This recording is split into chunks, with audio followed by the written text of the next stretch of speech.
All right, hey man, this is Chris with Cycle Source Magazine, and welcome to a special live edition of Shop Talk. We're on the road tonight, so this isn't going to be the same standard format you guys are used to because we are in Cape Girardeau. I'm here with the one, the only, Jason Sims. You're leading this whole carnival. I'm trying. We got a circus here now for sure. I mean, I think we've had 77 people show up today, 77 of the riders, so we're 95% checked in and raring to go. So there's actually been guys here for days already. As I think there's a group of guys that have been here for like 4 or 5 days now, just relaxing, getting used to the area, making the last minute adjustments on their bikes, and just having a good time. So if you guys are wondering what we're talking about, this is the 2021 cross-country motorcycle chase. Jason, obviously, he's the one behind the motorcycle cannonball. The motorcycle chase is a little bit of variation of that. So explain to everybody what the difference is between the two. So with the cross-country chase, we decided to put together a little bit more of a challenge. We wanted a true challenge, a man versus machine. So we're doing this unlike the cannonball with no support crews. You know, these people have to be self-proficient. They have to carry their luggage. They got to carry their tools, their spare parts. No trucks, no trailers, no girlfriends. Just you and your motorcycle. I'll tell you one of the best things already, and, you know, I've had the pleasure over the last year to really start getting to know everybody in and around this organization, the riders, and it's been a real treat. But being here already for a few hours and just hanging out in the parking lot and seeing, like, how these guys are with each other, it really is, it's like that traveling circus. Exactly. So I know you guys probably can't see what's going on behind us here, but we're actually having a meet and greet social, and there's probably 70, 80 people down there right now just conversing. And, you know, a lot of these people haven't got to see each other for over a year now. So, you know, this is the first time that they've getting to see everybody. And it feels good to be back with friends. No, and listen, we're seeing that from motorcycle events, you know, nationwide, man. Everyone that's going off this year is super well attended. Can you tell us a little bit, because I know each location from day to day is a big secret on this one. You've titled this The Secret of the Ozarks, but can you tell us a little bit about what guys can expect out here this week? You bet. So the guys actually got to go on about a 15, 20 mile an hour ride today. We took them through just a little bit of snippet of what they're going to see for the next 6 days. They came back ecstatic, and I mean, we only gave them like 2% of actually what's going on. So I can tell you that they are going to be ear to ear grinned every freaking night, because these dudes are going to go on some of the best 2-lane blacktop roads of America, and you know, we're going to show it all to them.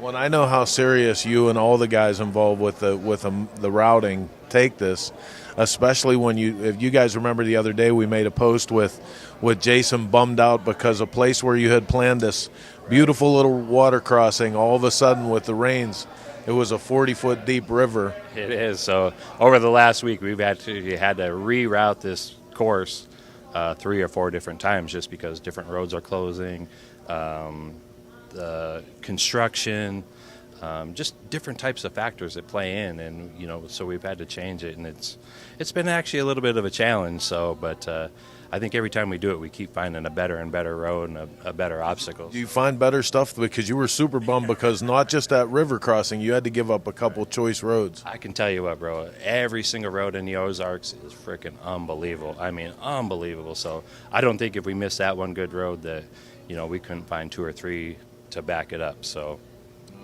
you know, it's neat too, like if you guys follow around, you know, obviously they do their show, the Motorcycle Cannonball Chronicles, on Wednesday nights, and if you follow these stories, it's really like, you know, there's the one main story. The one main story is about this group of people that are taking antique and vintage motorcycles across the country, and it's a test of man versus machine, and that's the one big story. But every single bike here, every single rider has a story. There's charities involved. I mean, let's talk about the Ride Alive. Right. So great new charity that just came out about one of our riders, Gary Sharman. He actually, on the last cross-country chase on the 2019 event, got his PSA test back, I think in like day 5, and found out that they were bad, you know, that it was probably cancerous. And so he needed to schedule his biopsy while we were at actually one of our lunch stops, you know, and He got back, I think 2 days later, ended up having his biopsy, came back, bad, but you know what, he got it in time. So he's got this great new organization that he put together, Alive to Ride. The main focus out of the thing is to get a PSA to like every one of the riders. So, if you come to an event like this, we'll give you a voucher to get a free PSA test, or if you give us a receipt for your PSA test, we want to reimburse you for that. We want to make sure that everybody is around Alive to Ride. And that's awesome too, man. I mean, just the personal investment of that for him to start a whole charity around that, to make sure that, this is friends and family, like we said, so he starts with that, making sure that's happening at home. And I think we all have somebody that's kind of near and dear to us that maybe have gone through this with a PSA test, or had some bad results, or maybe they caught it in time.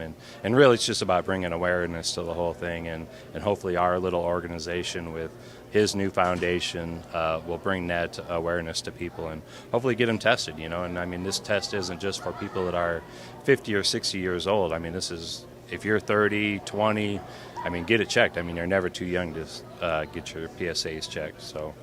Well, let's start with so tomorrow is the big kickoff, the official green flag. Take us through the festivities tomorrow, and then how does it wrap up? So tomorrow we get kicked off at about 12:30. We shut down tech inspection.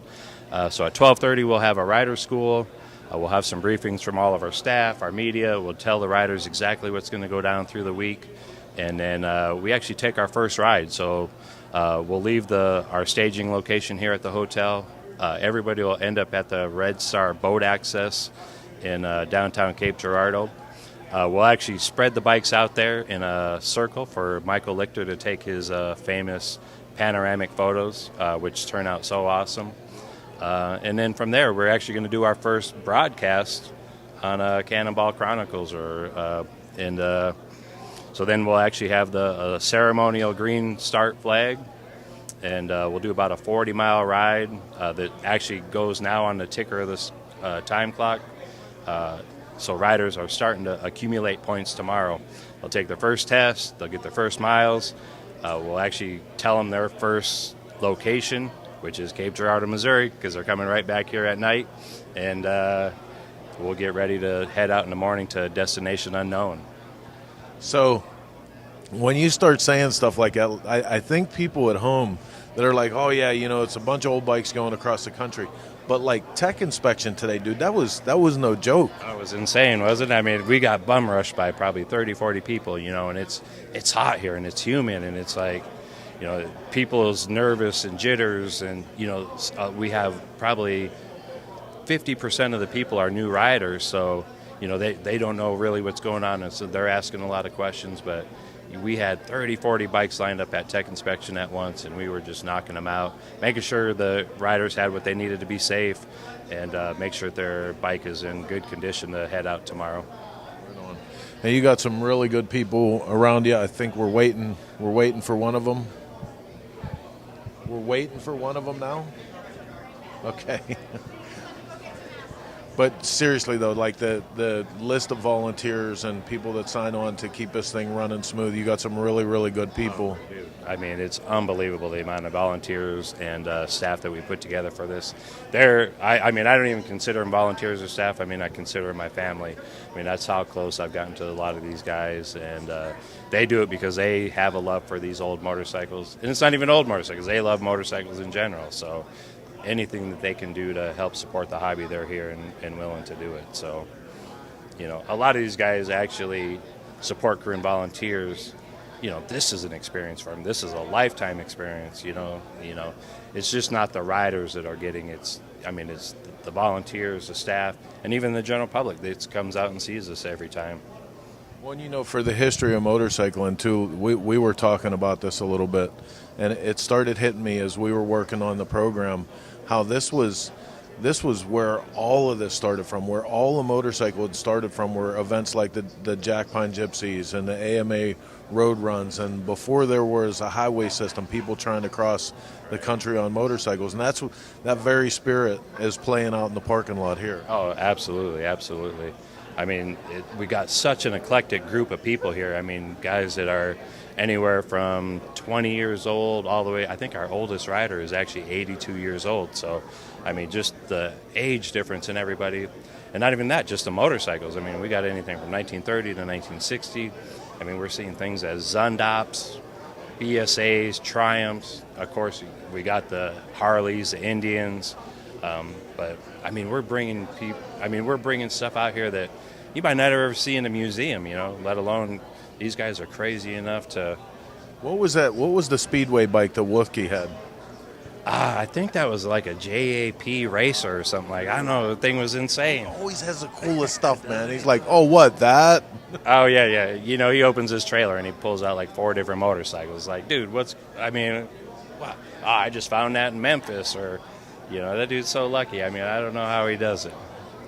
So you guys have a killer event planned throughout the whole week. Where does it end? Because people can come out for the final celebration too. Yeah, absolutely. So our grand finale is July 10th right here in Cape Girardeau.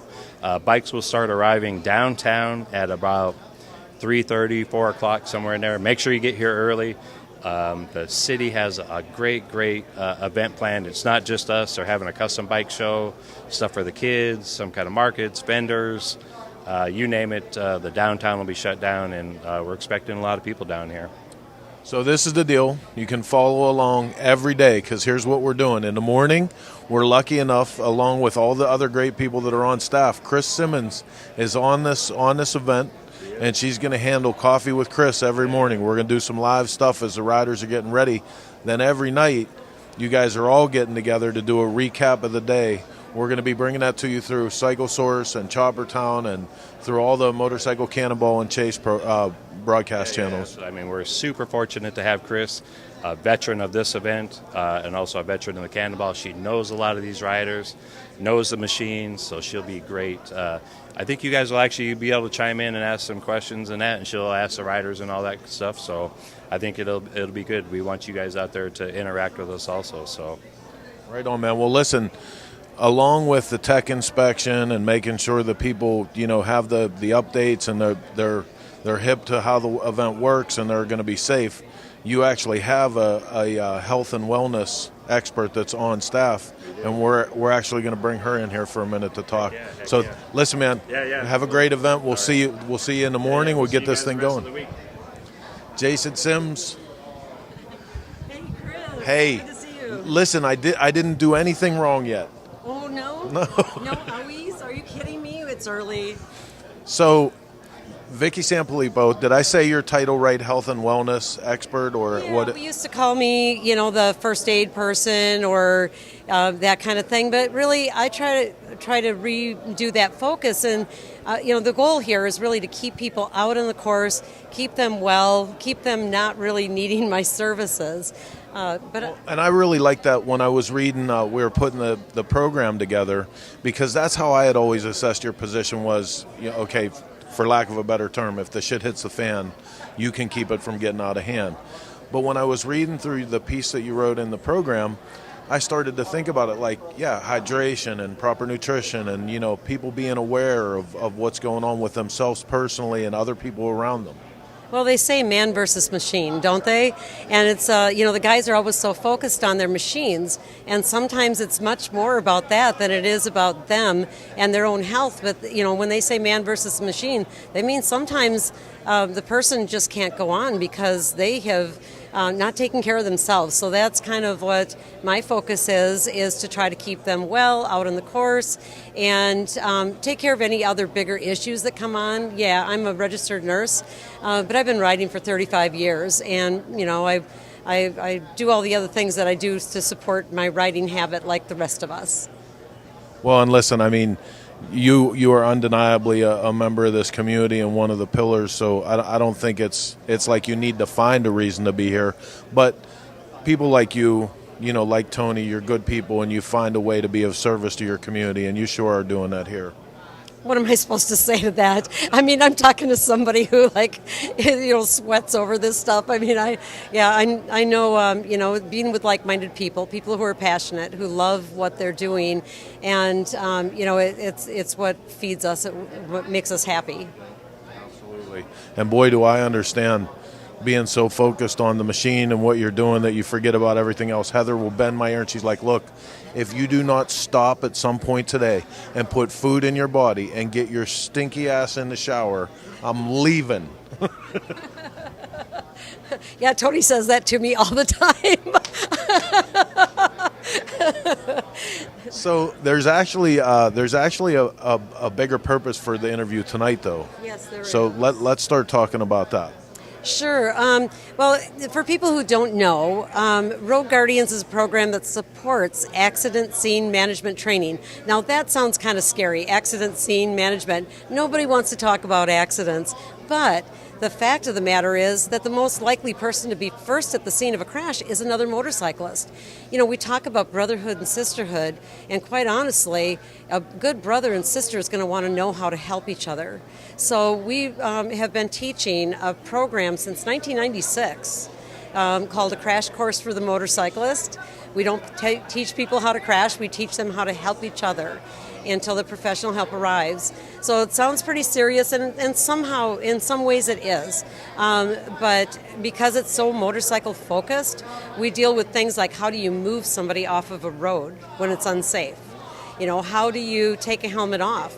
How do you open up a person's airway without doing a head tilt chin lift? Like, there's so much important stuff.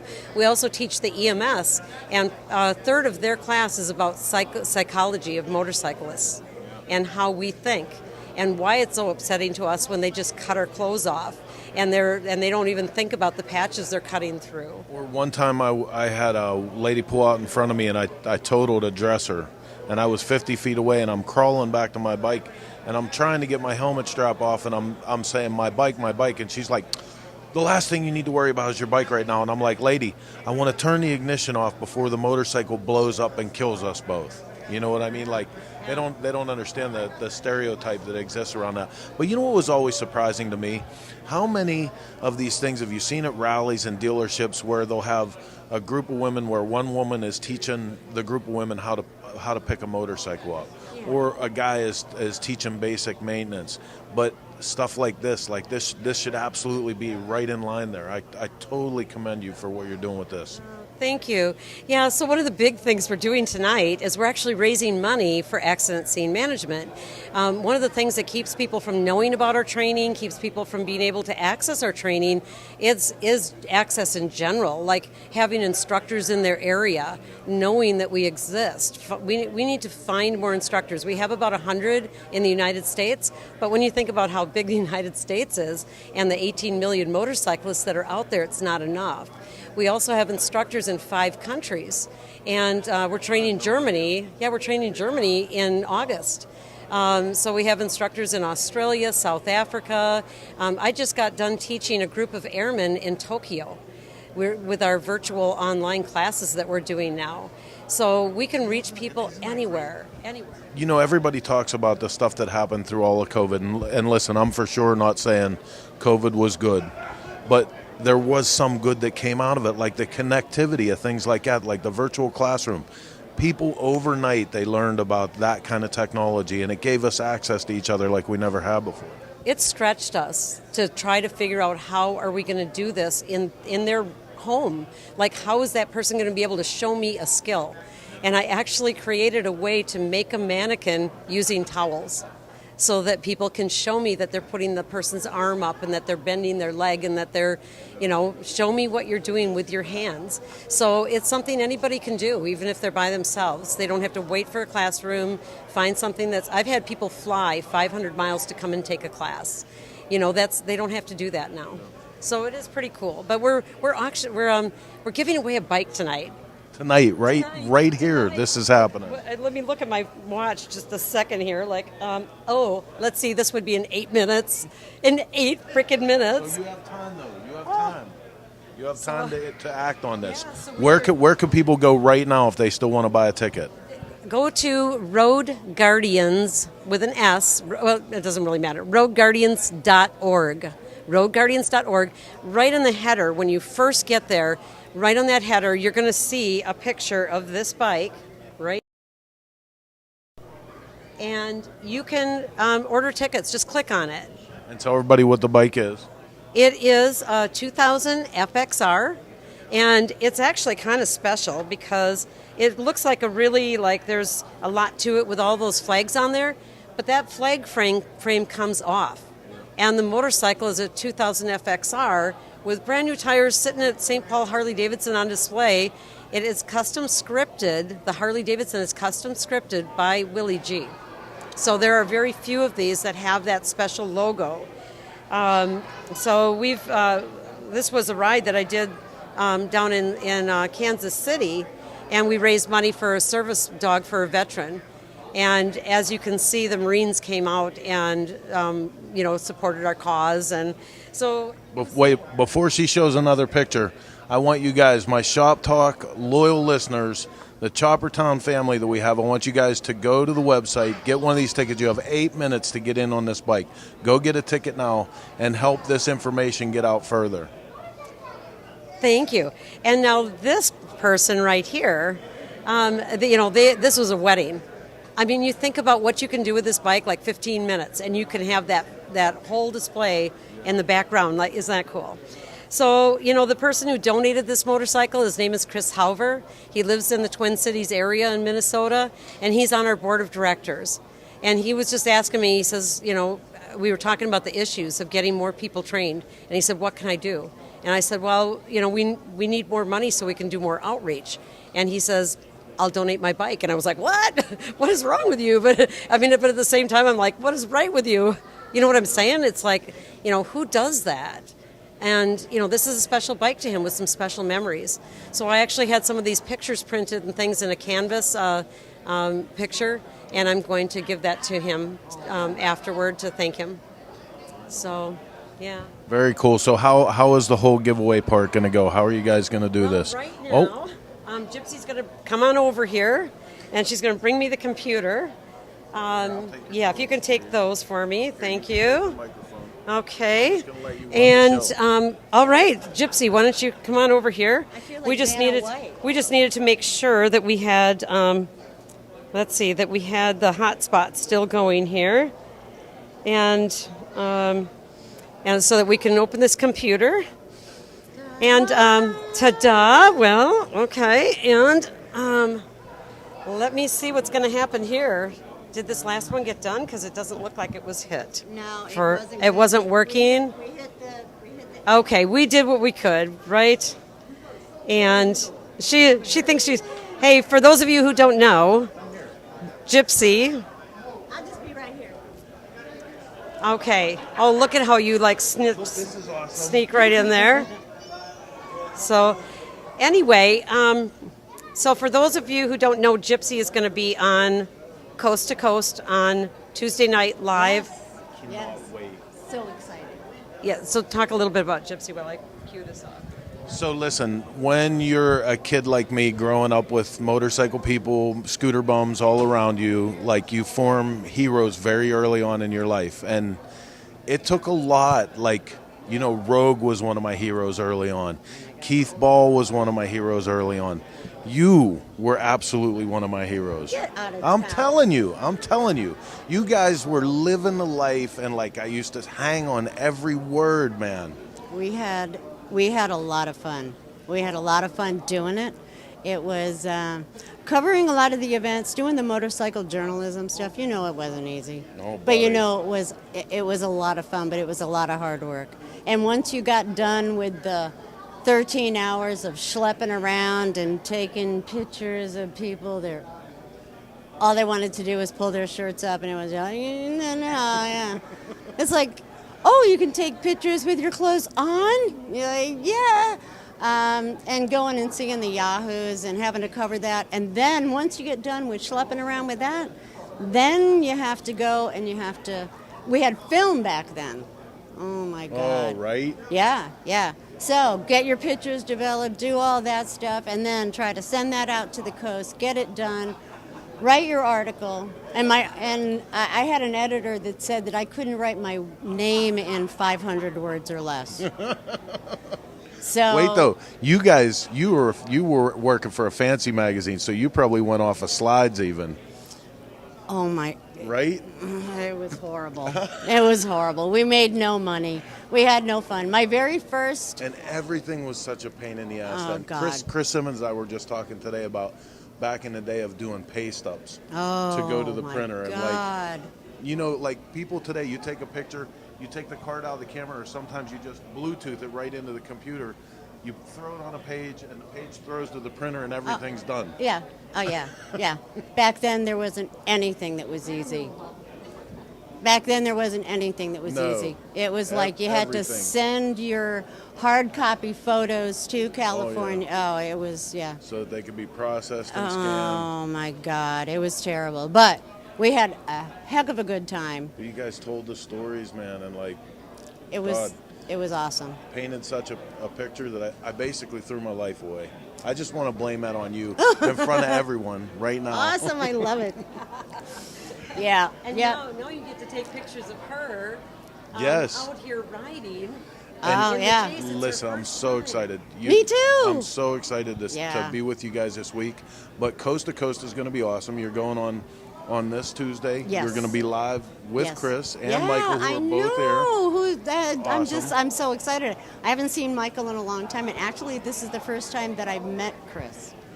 Yeah, she's wonderful. The funny thing about Michael is, he does this weekly show. He's fantastic at it. Great interviewer. He does all these, famous and young upcoming women, and he has the same recurring comment every time he has a show. They tell him about these incredible women's events, and he's like, "But can I go?" And they're like, "No, man, it's a woman's event." I'm sorry, He feels so Michael. dejected. I think he could sneak in. He takes a hell of a picture. That's all I'm saying. Yes, he does. I think Michael can go anywhere he wants. Well, to look, go. I'm going to get out of the way and let you guys do this. Okay. You come up here. All right. I'll hold this for you. All right. Okay, I am ready to hit our select a winner. This is done digitally, okay, so that it wouldn't let me do it early. So it is done digitally. I hit select a winner, as you can see. I have no way. It says randomly select a winner. Well, it's not going to let me do anything else. So She has click. She has pushed the button. And the winner is Stephanie Hext Wolleben. Oh my God, I know her. I know her. Personally, I know her from back home. I was hoping it'd be somebody who is live here, like in the room. But this gal, she will absolutely love having this. Her name is Stephanie Hext Wolleben. So she lives in Whitewater, Wisconsin, and she raises chickens. And she's a hardcore rider. She loves riding bikes, and so Stephanie is going to be very tickled about this. As a matter of fact, I bet you I have her phone number in here. Oh my God. I'm thinking I have her phone number. You have to see if Yeah, you can let get me her see on. if I can get her on here. So like I was telling you guys, all this week we're going to be bringing you live content from the cross-country motorcycle chase. Incredible motorcycles. I walked around the parking lot for 2 hours today just doing B-roll of knuckleheads and flatheads and Indians, and oh my God, you guys are going to lose it. Just the coolest motorcycles, and to see these things go down the road it's one thing to go through a museum. I've been to 100 museums and seen motorcycles on display. I've been lucky enough to be in Jay Leno's garage and see 30 Brough Superiors. But to see a motorcycle like this going down the road. Just a minute, let me put you on speaker. Okay. Okay, Stephanie, you know who's calling you, right? Yes, it's Vicki. Otherwise known as Spitfire. Spitfire, of course, because we are good friends, Stephanie. Yes. Yes, and we are going to be friends forever when I tell you what you just won. Oh my gosh. Are you sitting down? I'm in the pickup truck driving home with Bill. Well, then you can scream as loud as you want. You better roll the windows down because you just won the flag bike. I'm on the bike. The flag bike. The flag bike. You just won. You are the winner. Oh, And you are live on Cycle Source magazine right now.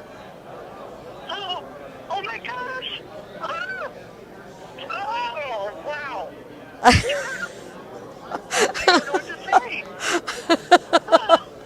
say. Are you going to put a ponytail on it like I did on my bike? I want you to chop that shit. Okay. Okay? Anything you say. Okay. Anything you say. You can use my garage. You and I are going to chop that shit. I can't wait. Oh, fantastic. All right. Oh my gosh. Okay. Oh my gosh. Okay, my friend. Thank you so much. You have 2 bikes and Bill has 1. Ha, ha, ha. No, it's girl power, girl. Oh, you got it. You got it. I'm so happy for you. So much. Yep, we're going to take some pictures. Thank you. So this is the best part, right? A minute ago, she's like, yeah, we just want to make sure people are educated about accident management scenes. Then in the next minute, she's like, are you driving? Girl, roll your window down. Okay, love you, Steph. I'll talk to you when we get back home. You bet. Bye-bye. She's almost crying. I couldn't fix this, you guys. I'm so excited for my friend back home, and I can tell you, she is going to chop this. Well, listen, man. Even if you didn't win the motorcycle tonight, this is a worthy cause. You can make donations on the site, I'm sure. Get involved. Make sure that they have the funding that they need to get out there and do more of this good work. I appreciate you taking some time with us. Yeah, you can host a class. Host a class. Yeah, go, think about hosting a class during off season. That would be the best thing you could do. All right. So until tomorrow morning when we're getting up bright and early to start the cross-country motorcycle chase, thank God it's back, right? We're going to sign off for now. I'm Chris with Cycle Source Magazine. This has been Shop Talk, or a reasonable facsimile thereof. We'll see you guys next Sunday.